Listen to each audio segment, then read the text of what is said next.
Muy buenos días, mi nombre es Sara y en este video yo les estaré hablando sobre la filosofía medieval.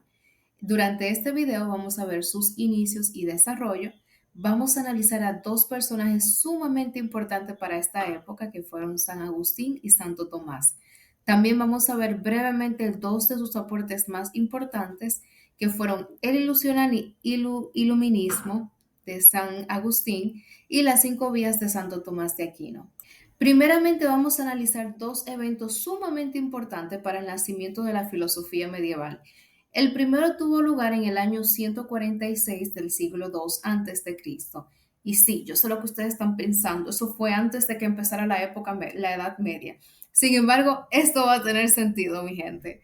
Sí, con este evento sucede que ambas culturas, tanto la romana como la grecia, podríamos decir que se fusiona. Con esta fusión hay una fusión de cultura, de manera de pensar y de filosofía, lo cual fue sumamente importante e influyó en la filosofía medieval más adelante. El año primero de este siglo, pues nace el señorito que ustedes ven en pantalla, Jesucristo, el cual sí fue bastante importante. Bueno, esto es tan importante que dividió la historia en dos partes, eso todo el mundo lo sabe.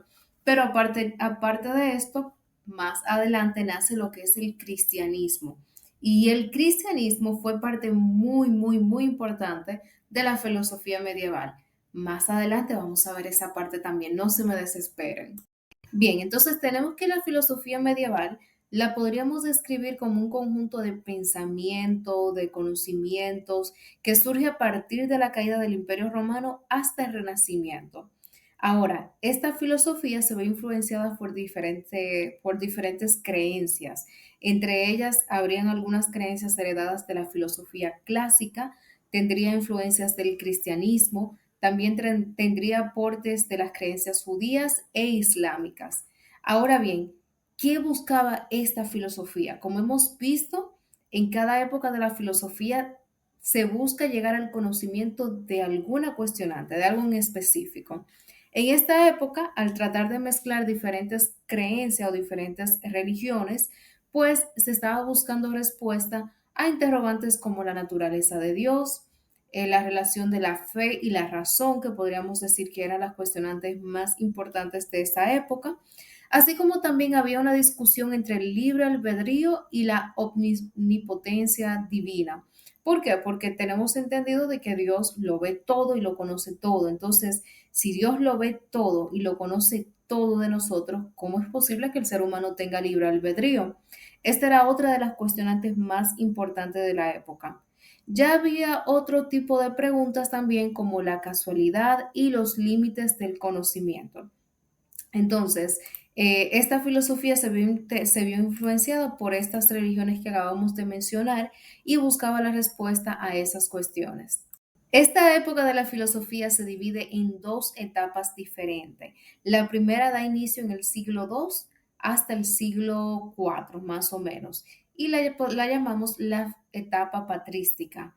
Luego tenemos la segunda etapa que daría inicio más o menos como desde el siglo IV hasta el siglo XV, y esta se conoce como la escolástica.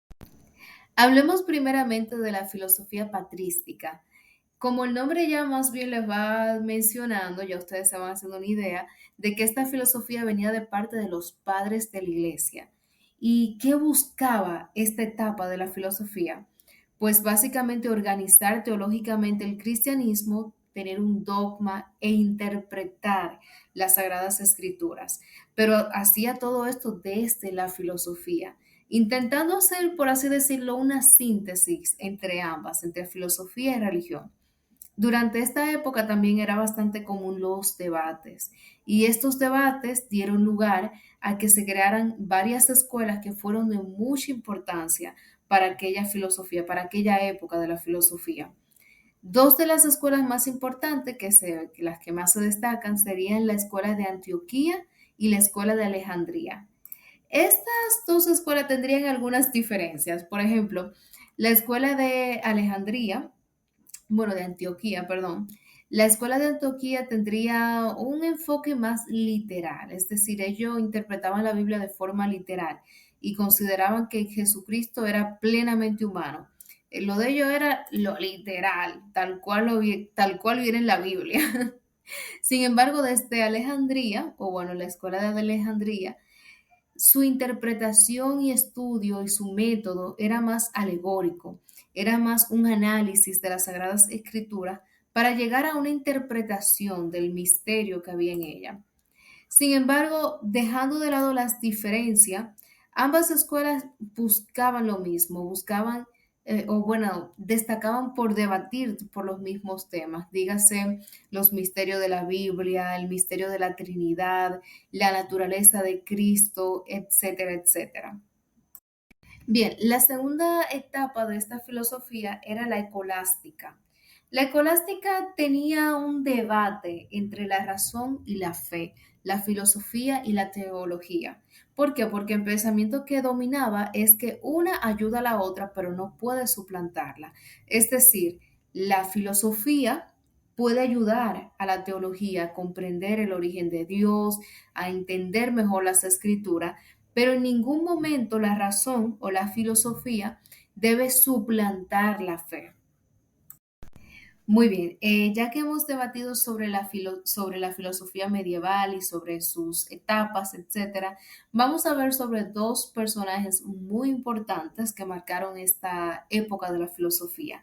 El primero siendo San Agustín, quien realmente no nació en una familia de seno cristiano, sino que más bien su familia estaba fuertemente romanizada. Sin embargo, San Agustín tenía algo peculiar y era que siempre estaba buscando la verdad. Y esto lo llevó a ir a varias escuelas filosóficas, de las cuales ninguna respondieron sus inquietudes. De hecho, por una época abrazó lo que se conoce como el maniqueísmo, que esta es una creencia la cual hace un dualismo entre el bien y el mal. Sin embargo, terminó abandonando esta doctrina porque no satisfacía sus necesidades. Muy bien, hablemos por último de Santo Tomás de Aquino, quien fue otro personaje sumamente importante para la época. Y sus obras son muy importantes ya que él intentaba hacer una sintetización tanto de la teología como del pensamiento filosófico. Él buscaba unificar ambas cosas. Algo muy importante es que él intentaba buscar una conciliación entre la razón y la fe. Y de hecho, su filosofía se vio muy influenciada por Aristóteles. Bien, hablemos brevemente sobre las 5 vías de Santo Tomás. La primera vía es la vía del movimiento. Esta expone de que toda cosa tiene que tener algo que lo mueva. Por ejemplo, para que un árbol llegue a ser árbol, necesita luz, tierra y agua. Y todo esto, pues, necesita a su vez otra cosa que lo mueva. Y esa cosa vendría a ser Dios. La segunda vía sería la vía de la casualidad. Esta se basa en la idea de que todo necesita una causa anterior y en este caso para nosotros la causa primera eficiente sería Dios. La tercera vía es la vía de la contingencia. Esta expone de que los seres nacen y mueren porque pueden o no existir. Sin embargo, hay otros seres que no pueden simplemente no existir. Y en este caso, este ser sería Dios. La cuarta vía es la vía de los grados de la perfección. Y para que podamos entender esta parte, les voy a poner un pequeño ejemplo. Por ejemplo, hay cosas que son bonitas, hay cosas que son más o menos bonitas, hay cosas que son bellas, hay cosas que son deslumbrantes. Entonces, hay diferentes grados de belleza, diferentes grados de perfección desde el más bajito hasta el más alto. Entonces, en este caso, él establece de que tiene que haber, nosotros como seres hechos a la semejanza de Dios, pues tiene que haber un ser que sería su versión perfecta, digamos, el ser humano en su máxima expresión. Este ser en este caso sería Dios, la versión perfecta de nosotros mismos. Por último, él expone la vía de la finalidad.